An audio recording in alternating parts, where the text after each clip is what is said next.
Absolutely. I want to go back a little bit to the nonprofit. Tell me Mhm. about the young women that you engage in the program, and the young Yeah. ladies. So we often are seeking the underserved. Okay. And going back to the why and why Africa versus Brooklyn, where I grew up, or New York or America, is when I was in Nigeria at trials and then also going to African champs in 2012, just being on the circuit and competing, I kept on seeing, with some of my teammates on the team and then even some of the folks that we were competing with, like I had the benefit of still getting a paycheck and still working, Mm-hmm. whereas it was do or die for my competitors and for some of my teammates. And then also, which I will not delve into, but there was quite a bit, and you hear this every Olympics, with corruption and things and Mm-hmm. money issues on the team, and our team was no different.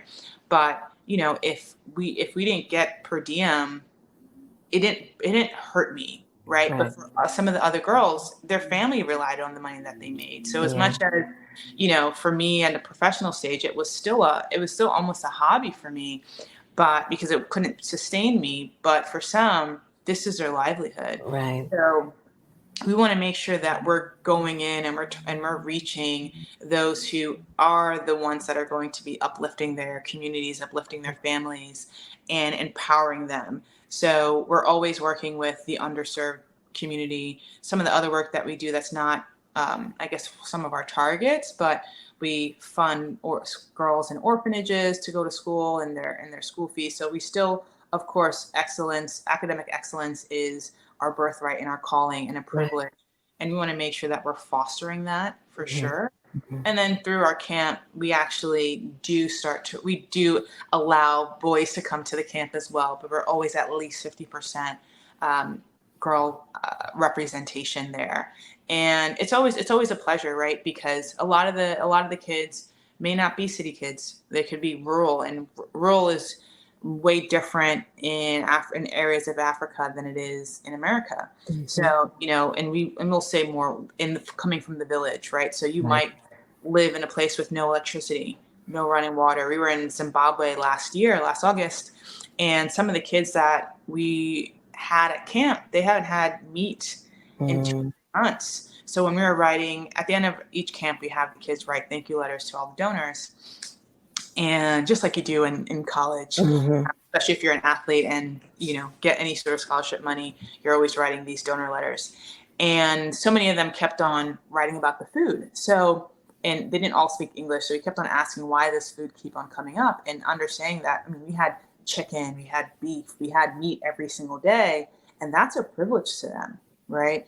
So knowing that, how far a dollar can stretch in some of these places, and Right. for some of these populations, I think that is the most rewarding piece of being involved in this work. Yeah. You can see your impact immediately. Absolutely. Absolutely. Awesome. Awesome. So let's talk about Not Chalk. Now, one of the things I've been saying in a lot of different conversations is really educating the world on the production of chocolate and cacao beans, growing of cacao in Africa. And still that's new to everyone. So tell me about how chocolate entered into your life, especially from Nigeria standpoint. Has that something you've always known about? Tell me a little bit about how that came to be. It's so funny. The Now Check story is a lot of it's serendipity, Okay. honestly. So I'm actually more of, a white chocolate person, which is debatable if is that really chocolate. Right. And so I wouldn't, before starting this process and before starting this business, I would not call myself a chocolate connoisseur. I Okay. enjoyed it, but it wasn't something that I was diehard crazy. I'm more of a sweets type of girl, like a Skittles person. Not a That's bad my choice. that's my that's my vibe. Okay. But what happened was I knew we were starting this school or building this school, and I wanted to sell a commodity product that would be the sustainable funding source for the Hmm. school. I didn't know what it was going to be, but I wanted something that people had to buy irrespective of what we were doing. So Right. if there was no mission, this is a product that people would buy. So if you think of everyone knows about Tom's shoes and buy one, give one, and lots of companies like that. You have necklaces or baskets or bags that are woven in different African nations. And I mean, those are great initiatives, but how many bags can you buy? How many pairs of shoes can you wear? So I wanted something in the food stuff, like something that you just needed to buy. And one, we wanted to just make it better. And then also add the added bonus of the social mission. So what happened was during the time we were brainstorming, I had a friend who was working in Nigeria at the time, financing a lot of farmers and cocoa producers. So it was just through conversation, and we were talking about just different things that we can do. And she wanted to support us from a business standpoint, ESG standpoint, and things like that. So I was really introduced to the whole supply chain through her, and understanding more about the different grades of cocoa, and then understanding how it's financed and where it goes. Because just like everyone else, I would just get my Swiss chocolates or my Belgian chocolates and eat it like everyone else, and just didn't really have that much understanding behind. I knew that the raw products came from West Africa. That I knew that as much, but I didn't know the intricate details as to how it was produced.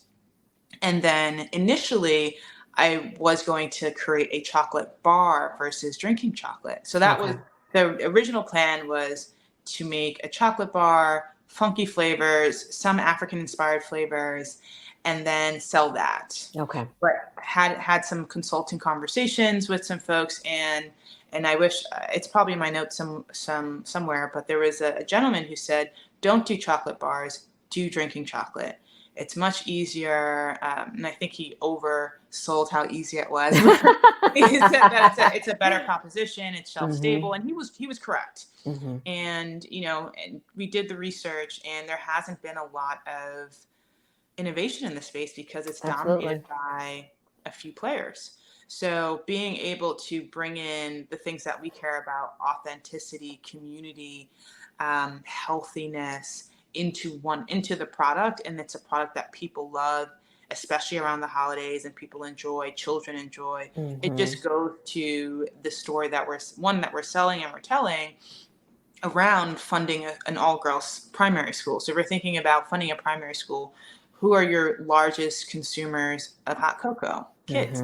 Right? So being able to showcase that, and then of course just kind of tying back into my forever love of the culture of the continent and wanting to showcase Nigerian culture to the world. That has been an outlet for me to do so, because if you see the bag, you see the characters. If you go and most people get curious, and it is an e-commerce brand, and this backstory of all the characters that you see on the bag is there. So it allows a little peek into why Nigerians are so colorful, why Nigerians are so proud, why there's so much culture that's attached to different Nigerian tribes and things like that. And food is not just food, right? And one of our taglines is every cup is a celebration. Nice. And just really thinking about Thanksgiving and always embodying that in the brand and everything we do. Gotcha. So let's talk a little bit about the name, and then let's get into the characters and how, you were very intentional, obviously, with every step of the way. So let's share about that process with us for a little bit. Yeah. So NO K CHOC. So NO K is actually an ancient Nigerian tribe. And then some of the symbols that they had, which we use a little bit, but not quite. And maybe in future products, we'll use a little bit more of that. But one of my friends, when we were talking about it, the one who was financing some of the cocoa producers, she just had this love affair with NO K, and she always wanted to do something with NO K. So as we were talking about it, it's like, I like that name. And just in terms of branding and marketing, having a name that's flanked by two consonants is also good for memory as well. And so NO K CHOC and the rhyming aspect, it just worked, right? So now we're keeping in line with having that authenticity still with Nigeria specifically. And then the characters that you see, so there's the Ekbe character, which is the lion-looking character that you see on our packages. So the Ekbe is actually a secret society of male Nigerians from my tribe, the Ibibio tribe, or Efik and Ibibio tribes in Nigeria, which is like the south of Nigeria. And back in, I would say the day, but it still exists in present day, these were the heads of the different clans and the different tribes, and they would be the ones that would keep the order. So if you think of like your House of Representatives, and this is like your all the different people that you represent in each clan, and they kept the order. So if there were disputes, those guys would be the ones who would settle it, right? So then at different times, there'd be celebrations that would happen, and then masquerades would ensue. So during the masquerade, there's lots of food, there's lots of dancing, there's lots of cultural and ritual rites. There's the dancers and the drummers that will come out. So the society, the men in the society, and it's a secret society, so you don't know who they are because they're in full body costume. You only end up seeing, if you could, like through the braids of the material, you'll see maybe some eyes, you'll see some skin, but you don't know who it is. And it's meant to be a secret society. So that's one character. And the other character is just a woman who's dancing, but the dance that is native to our culture or to our tribe is called an Ekombi dance. Okay. So like I call her like the Ekombi dancer that is present at the masquerade. So the women will be dancing, and it's a slow, flowy sort of dance that mimics the water that surrounds us, right? So we are a state that's surrounded by water, or that's close to the water and close to the ports. So that just goes back to just showing that culture and trying to embody some of that, the dance and the movement of the waves, and just having that in the flavor, like trying to put that culture in a image such that in an image just that when you start to drink it, you start to think of where would I be in this masquerade? And it's a fun time. And in present day, you'll see the masquerades, especially around Christmas time, funerals, weddings as well. You'll see the dancers come out, and it's fun. Whenever I try to go to Nigeria around the holidays, and a lot of the times the masquerades are also impromptu, and they're different types of secret societies. There's ones that are more ornate, and then some that are just like masks, like some of the wooden masks that you might see elsewhere too. So there's different types in all different tribes, but we wanted to celebrate the masquerade around harvest time. So it's all about the whole Thanksgiving, where this is a harvest, right? And the drink NO K CHOC is coming out of the harvest, and we're thankful for the harvest. We're celebrating the harvest, and then beyond the philosophical piece, out of the harvest or the sales, we will be educating girls too. So I want to just continue to promote that circle of life or circle of economy in the communities that we touch. Awesome. So made in Nigeria. Do you sell the product e-commerce all around the world, or where is it primarily available to be shipped to right now? We actually are making everything in the States. So it isn't a fully American brand, but we're sourcing some of our base products from there, from West Africa. Awesome. So go ahead. Oh, no, I was going to say, and so obviously sold all around the U.S., available? Yes. So nationwide, we're not yet ready for international distribution. That is a whole new slew of rules and things like that we have to consider. So we want to make sure that we first tackle the American market and do really well here before we take the show on the road. Absolutely. And then how's the school coming along?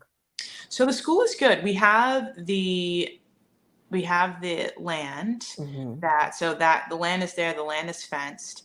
We have to build out a road, so that work is starting to be done now. And then the next thing will be to build a school. So the school we're actually going to build in phases using shipping containers. So because we're using shipping containers, it'll actually be built off-site, and then probably like 80% will be done off-site and then brought in, and the last 20% will be done on in-house. And that's actually the easiest piece of it, of the whole building process. And for us, what we want to make sure that we do, and going back to what I said earlier about taking our time to do things well, is to make sure that that runway of, you know, the revenue and the profit that we're getting from NO K CHOC, to be able to sustain the school, to really be on point. You know, we don't want a situation where, which unfortunately happens a lot in Nigeria specifically, where teachers will go on strike because they haven't been paid for months at a time, or schools will close, and there's a lot of disruption in education, and we want to make sure that that is not part of our story. And so, yeah, we're taking our time to build it well, to source the right teachers as we build out the curriculum. And, you know, we're starting to explore having a sister school in America as well, so that we can start to have some cultural exchange, even if it's virtual. To see, you know, if you have a 7-year-old in New York, 7-year-old in Nigeria, and just sharing, how did you celebrate Christmas? How did you celebrate? How did you wake up today? Like, what are you doing? What are your hobbies? Such that we don't have the ignorance that I grew up in about Africa, right? About people from Nigeria, about immigrants, and vice versa, right? I mean, there's a lot of ignorance on both sides, just because you don't know how to vet what you see on the internet. Absolutely. And we know those narratives that are out there. And so it's exciting that you and others are really changing it and telling your story versus having someone else tell that story. And so the school will be primary. And that's typically, what grades is that if it's a primary school? So in Nigeria, there's no real such thing as kindergarten. So there it's primary, like grades 1 to 6. But we're going to do a K, which, so like a kindergarten equivalent to 6, because we want to make sure that we do have that foundational piece, especially given the young girls that we'll be servicing. Want to make sure that everyone is on that same playing field, and, you know, work to an international standard as well, because we're going to introduce a lot of the agricultural science, and then even start to think about marketing in a, you know, age appropriate way, and thinking about all the different STEAM subjects that we can incorporate and get them excited about as youngsters, such that as they go into their junior secondary and secondary schooling years, they'll seek out those things. Absolutely. And one of the things, you know, going back to, you were talking about farming and just, you know, our youth. And one of the things that, you know, we've been seeing here in the States is the whole movement around Black food sovereignty, right? And so the whole conversation and narrative around our role in farming is changing. And so you're seeing corporate people leaving jobs to farm, because it's deeper than what it used to be, right? It's about feeding, especially with food insecurity, unfortunately, in this country, right? And in this world. And so it's about nourishing your body, nourishing your soul, and your communities. And so, you know, hopefully that continues to catch on to our youth, you know, that see that as a different way of, you know what, of nurture is about nurturing communities. And so that's an exciting movement that's really going on. How's mom and dad? How are they feeling? They're great. No, they are great. Very supportive, even though they don't quite understand the whole cocoa business. But, you know, like any true Nigerian parent, it's once you're successful, they'll be the loudest ones in the room. So absolutely. So what are some learnings? I mean, you definitely setting up financially, education seems to really have prepared you for looking at the numbers and doing the analysis, right, of moving into this business. But what are some lessons that you've learned as you're becoming a food entrepreneur? Yeah, I mean, I think patience is the biggest thing, and that's been the lesson I've been learning, unfortunately, my entire life.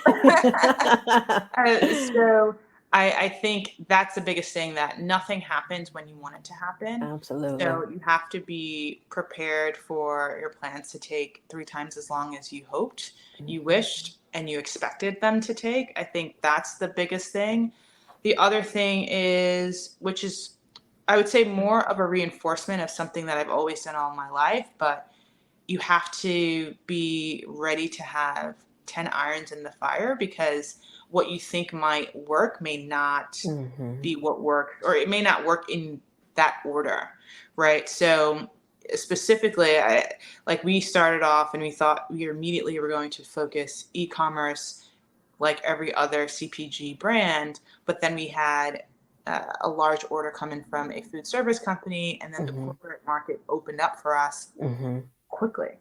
So we're able to really go after that, even though we were technically an e-commerce brand, but doing a lot of corporate work first, B2B work, and then now coming back to the e-commerce side of things. So I think having a lot of I guess the learning would be kind of cliche, but be flexible, but have a lot of things in the fire, because you never know what's going to strike. I mean, I've had conversations with folks where it's like, they're supposed to introduce me to someone, and then you don't hear from them for 4 or 5 months, and then they come back and like, oh, I totally forgot about that, but here's this person's contact now. And it can be discouraging, where it's just like, I wish people would just do what they say they're going to do, but it's a very, very different industry than Wall Street, right? It moves a whole lot slower. The personalities are different.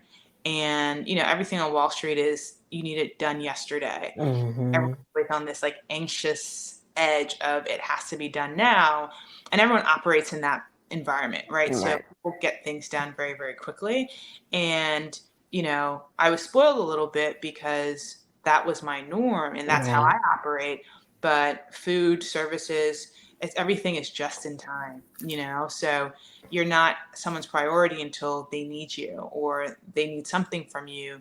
And it's just a different environment. So learning how to adapt to new environments, new people, and new systems, I think that's really key. And the other thing is have great lawyers. I mean, I haven't had any issues yet, knock on wood, but I think it's important to do things right the first time. So I spent a lot of time, even with how we've launched our packaging and branding, we were very intentional of, once we launched, to have something that was commercially viable from day one. So it wasn't, we have the brown paper bag with an Office Max sticker and then graduate to branded packaging. We started with branded packaging.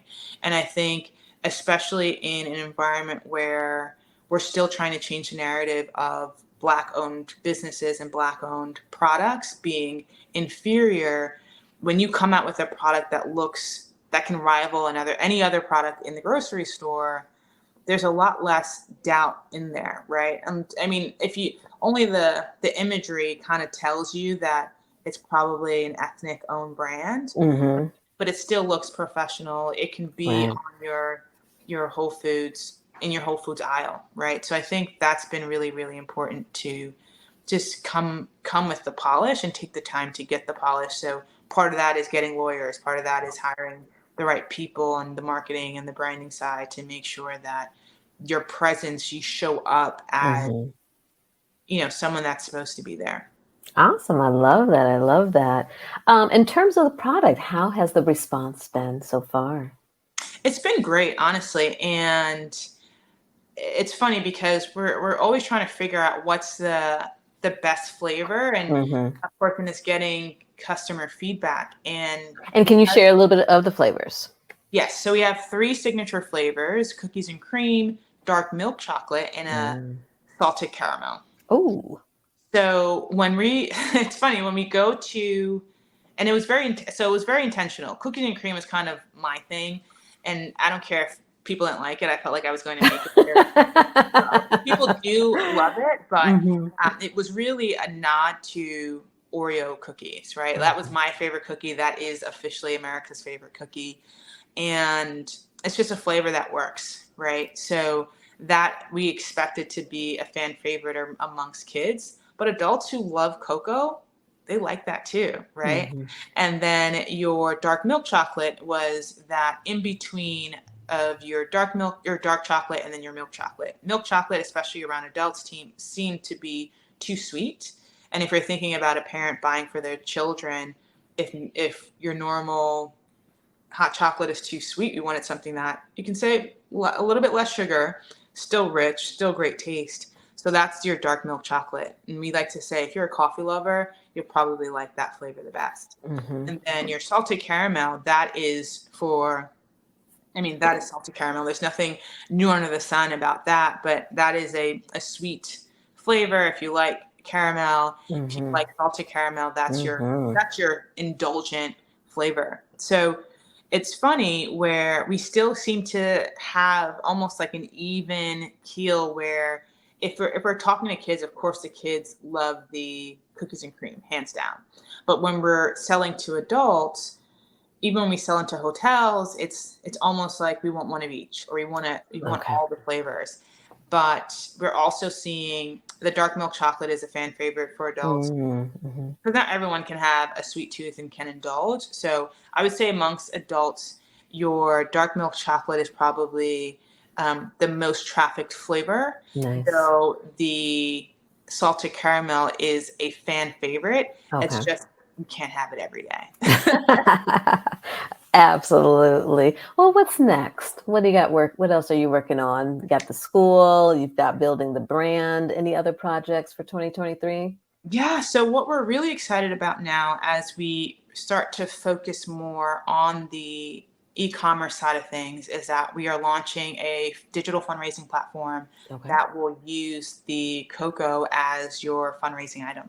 Okay. So similar to Girl Scout cookies, but taking it digital. Mhm. So we will be able, through our platform that will be launching in September, you being a team, an organization, or any group that's looking to raise money for some cause or a purpose, Mm-hmm. and go on our fundraising platform and create a 2-week fundraising campaign, and with everyone else on their team can create their own profiles off of this, their profile pages or their virtual stores based on that campaign, Mm-hmm. and then sharing that link with their family members or their friends or whoever.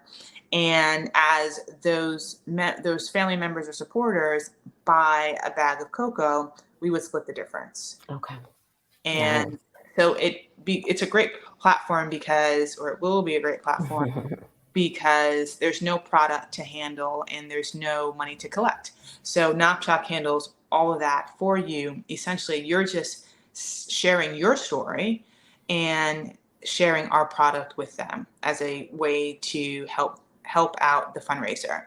Wow. Oh, always being innovative and just constantly thinking, right? We've always got to just stay on our toes. What's next? And all of that good jazz. Now, is it just for schools or is it is it open to It's for all any. organizations? Okay. It's All open. organizations. Once it's open, it'll be open to anyone. We Awesome. suspect because cocoa is a seasonal product that sees most of its sales. I mean, people can drink it all year round. Right. However, you're going to see most of your sales between September Okay. and March. So that is your core cocoa season. So we suspect that we'll have a lot of Q3 and Q4 teams. So Hmm. football, basketball, volleyball, Nice. cheer, that's your natural teams. But then you think about your sororities that fundraise for events, band, theater, and just Hmm. other organizations, right? Any organization that would fundraise either through an event or bake sales or different things like that are welcome to be on the platform. We do not really have any restrictions. Individuals can use it as well. Hmm. The mechanism is the same every single time.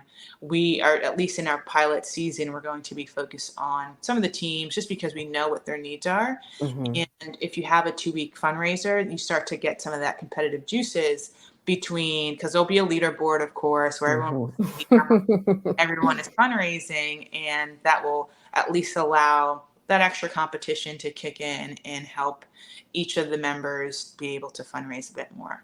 Perfect. Now, where can they go to find more information to get geared up for September and beyond? So they would just have to go on our website, so www.notchoc.com, and just Okay. put your name down on our newsletter, and we'll be sharing that information as soon as it's available. Awesome. And then that's where anyone else can just go and also just buy the drinking chocolate or Yes. chocolate. So they can go there as well. And then you're also on social media. share where you're at there.